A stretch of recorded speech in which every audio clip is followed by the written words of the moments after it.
Bonjour. Alors, si tu regardes cette vidéo, c'est parce que tu l'as demandé. Je suis Mai, je suis Spiritual Business Guide ou comment unir stratégie et spiritualité pour façonner la carrière qui te ressemble.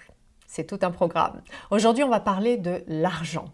L'argent, le nerf de la guerre, la clé de ta liberté. Et si je te dis que tout cela n'est finalement qu'une illusion créée pour te compliquer la vie? Et oui, tout cela n'est qu'une question d'angle de vue et tu vas vite t'en rendre compte. Donc on va regarder cela via le petit mind map que je t'ai préparé. La plupart de mes formations, de mes vidéos ont comme support un mind map parce que je trouve cela extrêmement pédagogique et tu vas tout de suite le voir. 3 points autour de la relation d'argent. La notion de domestication, la notion de flux et la notion de liberté et de tes rêves à atteindre. La domestication, ça va être l'enjeu de la domestication sur l'argent et donc sur toi. Le deuxième point, c'est la notion de flux versus finalité. Et ça, c'est super important. On va y revenir plus en détail. Et le troisième point, c'est la traduction de l'argent dans ta vie et donc bien sûr le respect de ta liberté et l'atteinte de tes rêves. C'est parti, on regarde la domestication. Alors, la première chose que tu dois savoir sur la domestication avant même de revoir ton approche de l'argent, c'est le pouvoir de la domestication sur tes pensées, tes croyances et tes comportements. C'est hyper important. La domestication, c'est un petit mot magique qui a été inventé par Don Miguel Ruiz, le super auteur du best-seller Les accords de Toltec, que peut-être tu connais déjà. C'est un mot qui est absolument magique. Pourquoi? Parce qu'il va à la fois englober le terme positif de l'éducation et le terme quand même assez négatif du conditionnement. Donc, c'est un petit peu les deux à la fois. Donc, quand on parle de domestication, on va nécessairement intégrer ta famille et ton éducation, on va intégrer l'enjeu de communauté, on va intégrer ta culture, on va intégrer également l'enjeu de religion ou toute forme de spiritualité, qui entraîne des codes. Et c'est OK. D'accord? Et enfin, on parlera de la carrière et de la finalité. Maintenant, ce qu'il faut comprendre par rapport à la domestication, c'est que ces catégories que je viens de lister, famille, communauté, culture, religion, et société, on oublie la société et on peut même parler de la mondialisation. Tout cela constitue un véritable millefeuille de codes qu'on t'inculque depuis le plus petit âge. Et c'est OK parce que c'est comme ça que fonctionnent les sociétés. Et le poids de la valeur donnée à l'argent même si elle est différente d'une culture à une autre, a pris vraiment une ampleur considérable et a envahi notre quotidien.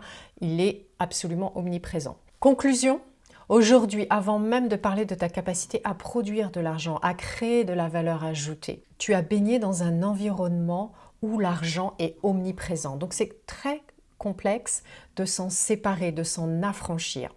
Tu peux appuyer maintenant sur pause quelques instants pour repenser à tout ce qu'on vient de dire parce que c'est un des piliers fondateurs pour changer de mindset. Intégrer le fait que tu as été domestiqué par un ensemble de groupes depuis ta famille jusqu'à la société et la mondialisation. J'ai oublié même l'école, mais tu vois, tu as reçu énormément de codes, de normes.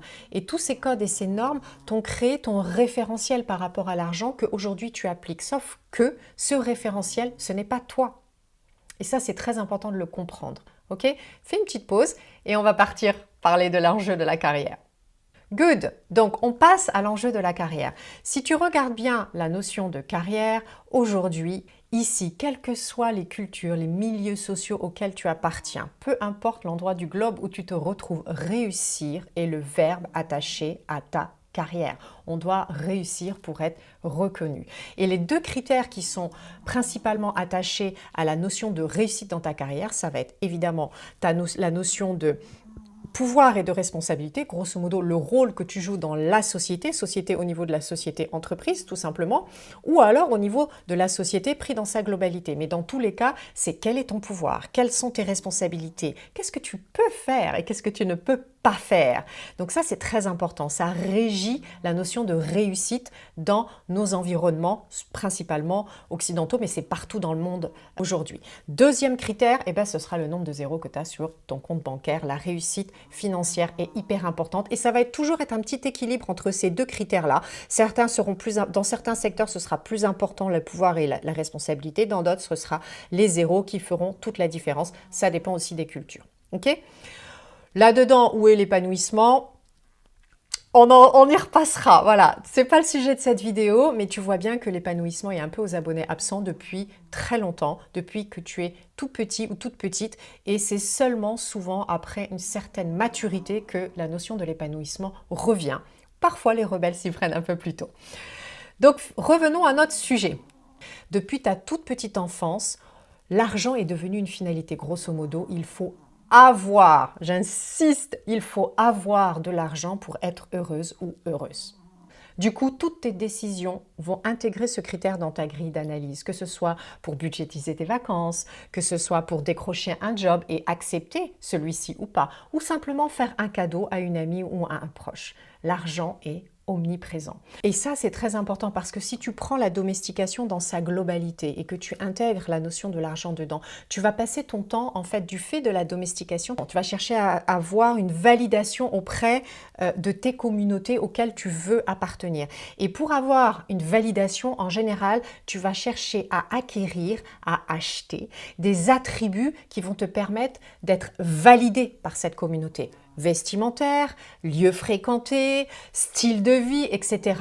Et encore une fois, il est question d'argent, d'accord?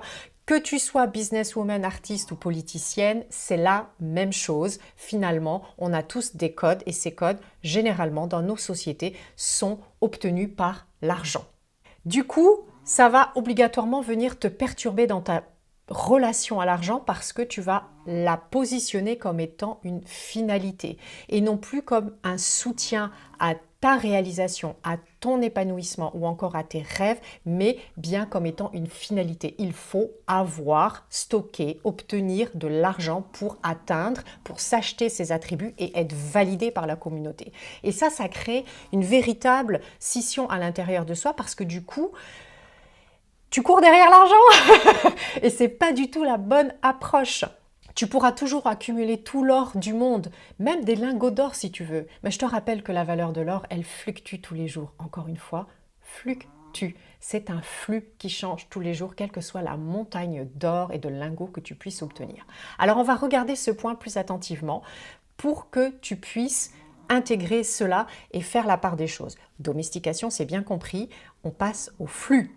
Parlons du flux justement. Depuis la nuit des temps, ce qui est certain, c'est que l'argent n'a jamais été autre chose qu'un moyen d'échange entre des parties. Que l'on parle de troc ou que l'on parle de crypto-monnaie ou de monnaie électronique, tout ça n'est qu'une transaction, entre des parties.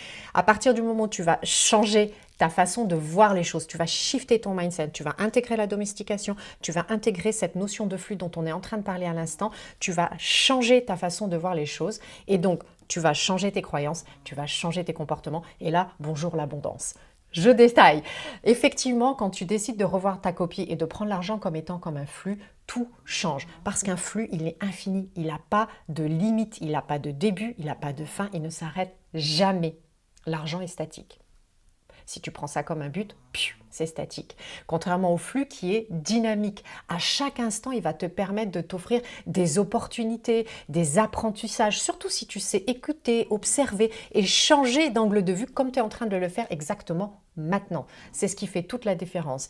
Et enfin, un flux peut avoir des cycles et souvent en termes d'abondance, c'est le cas. Tu vas avoir des phases up, tu vas avoir des phases down, tu vas avoir des phases où ça s'accélère, tu vas avoir des phases où ça se ralentit, voire ça se bloque. Okay, et c'est très important de comprendre que le flux, il est vivant, il bouge, c'est de l'énergie. Et à partir du moment, encore une fois, je me répète, que tu ne considères pas l'argent comme une finalité, mais bien comme un flux, ta perception de ce flux change. Tu l'accompagnes, tu es avec lui. Okay, l'abondance, elle naît à l'intérieur, elle n'est jamais à l'extérieur.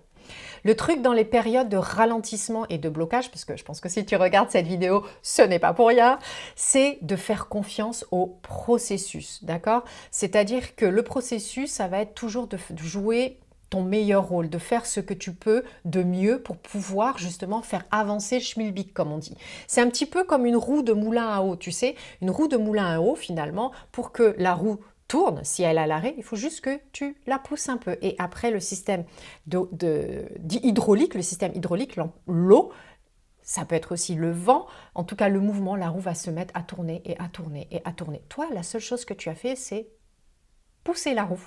Tu vois la différence? C'est tout l'enjeu du processus. Je sais que quand on est dans des périodes de ralentissement et de blocage, c'est pas facile parce que tout notre environnement extérieur nous rappelle à quel point tous les jours, tu as des factures à payer.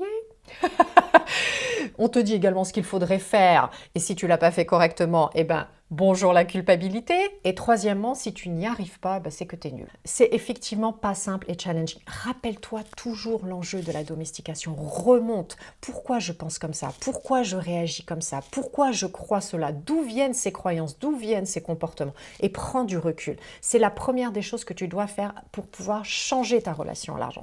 Je récapitule avant de passer au dernier point. Affranchis-toi de la domestication. Intègre que tes pensées sur l'argent sont à 99% domestiquées depuis la plus petite enfance. Ça veut dire que ce sont des informations qui ont été acquises, qui ne sont pas innées. Elles ont été construites. Et ce qui a été construit peut être détruit. Seul toi peux décider ce que représente l'argent dans ta vie et pas le reste du monde. C'est toi avec toi-même. C'est toi qui décides où tu veux mettre l'argent dans ta vie, quel est son rôle, quel est son impact, quel est son poids sur tes épaules. Deuxièmement, l'argent est un flux et non une finalité. Il arrive et il repart. La seule chose sur laquelle tu peux agir, c'est ton attitude vis-à-vis de ce flux. Tu ne vas pas le maîtriser. Parfois, il va sortir de son lit comme une rivière. Parfois, il va ralentir. La seule chose que tu peux faire, c'est comment moi j'agis. Qu'est-ce que je fais en face? Ça, tu peux le faire. Mais tu ne peux pas décider de la montagne de lingots d'or que tu peux avoir là, maintenant, tout de suite. Tu peux que décider de ce que tu peux faire pour l'obtenir. C'est différent. Et encore une fois, la montagne de lingots d'or, je te déconseille d'utiliser ça comme un but.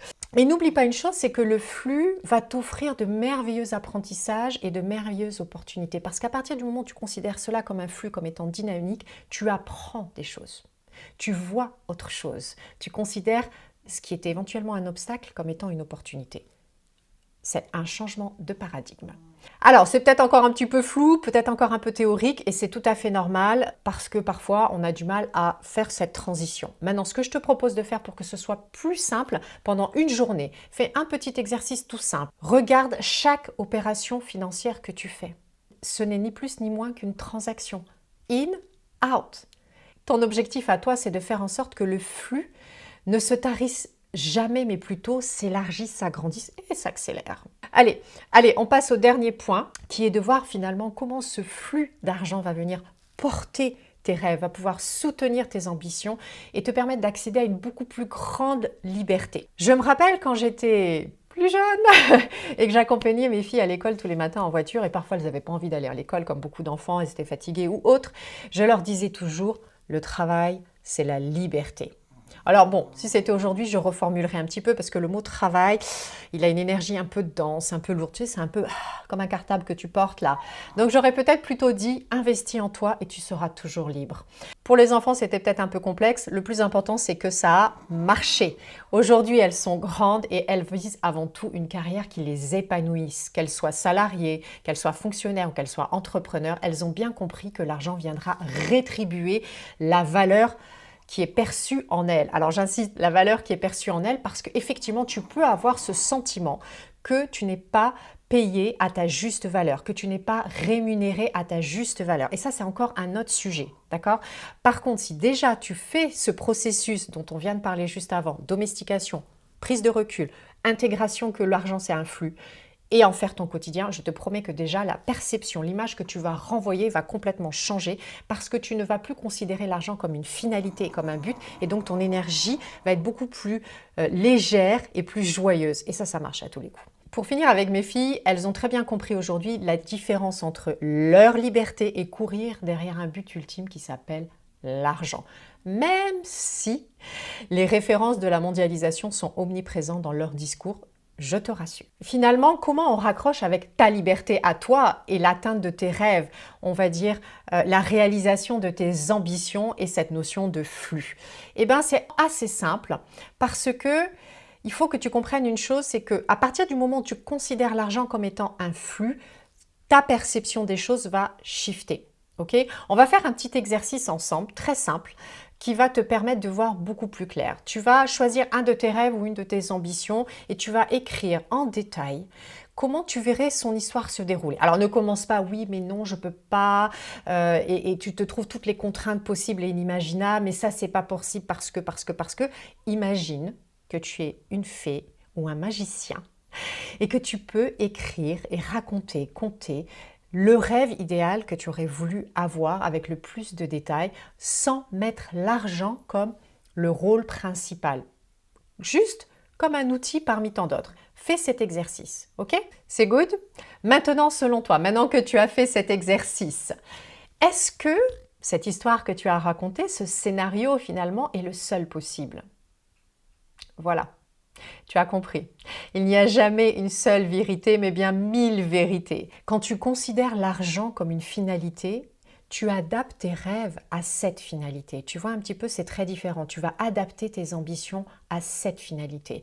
Alors que quand tu considères l'argent comme un flux, non seulement il n'est pas le but, mais en plus il va juste s'ajuster à tous les différents scénarios. Tu vas même peut-être pouvoir changer de scénario, intégrer un nouveau chapitre.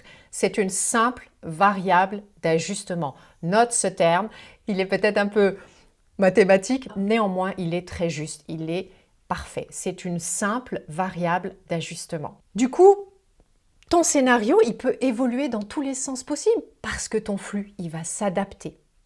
Je te donne un exemple. Imagine que ton rêve d'enfant, c'était d'être astronaute. Ouais, sauf que, bon, là, les parents se sont mis dans la danse et t'ont dit non, mais ça coûte super cher comme étude, en plus, c'est super dur, en plus, ça, tu vas être loin de nous. Bon, je t'en passe. Finalement, tu as raccroché avec des études de finance ou de compta, le truc assez basique parce que ça fait gagner de l'argent, paraît-il, à vérifier.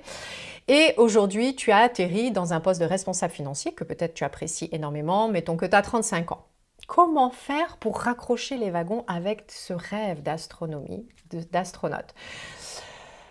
Alors évidemment, si on considère l'argent comme une finalité, la première chose que tu vas te dire, c'est mais non, mais c'est juste pas possible. Putain, tu imagines le blé, l'argent qu'il faut pour pouvoir reprendre ses études, gérer la famille en parallèle. Puis c'est techniquement juste pas possible. Peut-être qu'ils vont même pas accepter ma candidature à 35 ans. Déjà, tu t'es mis plein de barrières. Maintenant, si tu le considères comme un flux, cet argent, comme une simple variable d'ajustement, et que tu places ton rêve comme ton objectif, comme le Graal suprême à atteindre, c'est très différent. Tu peux par exemple commencer par te documenter sur les spécificités du métier financier au sein du secteur de l'astronomie. Si tu es responsable financier, tu sais très bien qu'en fonction des secteurs, même si les finances restent les mêmes, l'approche n'est pas forcément la même. Et ça fait toute la différence. Tu peux aussi prendre une formation en ligne, tu peux encore lire toutes les évolutions à venir dans ce secteur, tu peux même devenir un expert de ce secteur à tes heures perdues et investir sur toi avec cette variable d'ajustement qu'est l'argent, peu à peu, pour pouvoir t'immerger dans ce secteur-là. Et pourquoi pas aller dans un salon qui parle de l'astronomie et discuter avec les exposants, rencontrer au coin d'un stand un responsable qui pourrait être intéressé par avoir un responsable financier tellement passionné par ce secteur-là, ou pourquoi pas devenir associé dans une start-up de ce secteur qui aurait reconnu ta passion et ton expertise. Tout est possible, ne te censure. Lorsque tu considères l'argent comme étant un flux qui t'accompagne et non pas comme une finalité qui te bloque, eh ben, ton champ des perspectives devient infini. Et c'est ça qui est super intéressant. Parce que finalement, l'argent, c'est comme un flux. Il va s'accélérer, il va éviter les obstacles, il va rebondir, il va s'adapter à tes choix. Donc ne perds pas de vue cette notion de flux qui est intrinsèque. Et cela me permet de terminer sur un sujet clé de l'abondance. Le partage. Lorsque l'argent est une finalité, on a tendance à le thésauriser, à le stocker, à faire comme Picsou avec sa montagne d'or. Je suis de cette génération. Et lorsque l'on en donne, eh ben on en a moins. Et donc on veut rattraper ce qu'on a perdu en quelque sorte. Et même si on se dit « ouais, mais je me suis payé des bonnes vacances et tout », ça vient nous rappeler que notre stock a diminué et qu'il faut le reconstituer. Du coup, ton attention, ton focus va rester sur ça et ça va générer une pression, un stress latent qui va venir te chercher. Ton énergie va là où va ton attention. Si tu focuses sur ça, ça va devenir de plus en plus gros et créer un stress inévitable. Alors que lorsque l'argent n'est qu'un simple flux, tu le partages facilement, un petit peu comme proposer une tasse à quelqu'un ou un verre d'eau. Il n'a pas de limite, il se renouvelle sans arrêt. C'est le principe du flux. Et si tu en doutes, rappelle-toi la règle universellement connue. Donne et tu recevras. Petit aparté d'ailleurs, parce que je fais beaucoup de franglais, je trouve que l'expression cash in, cash out, que les anglophones utilisent, est extrêmement intéressante. Cash in, cash out. On est bien dans une notion de flux et non pas dans une notion de finalité.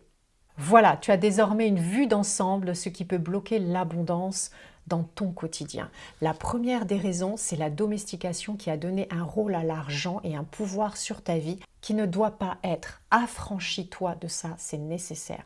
La deuxième chose, c'est le fait de considérer l'argent comme une finalité et non comme un flux intarissable, insaisissable, infini, qui vient et qui part, tout simplement comme on vient de le voir. Et d'ailleurs, lorsque tu intègres cette notion de flux, le partage est beaucoup plus facile.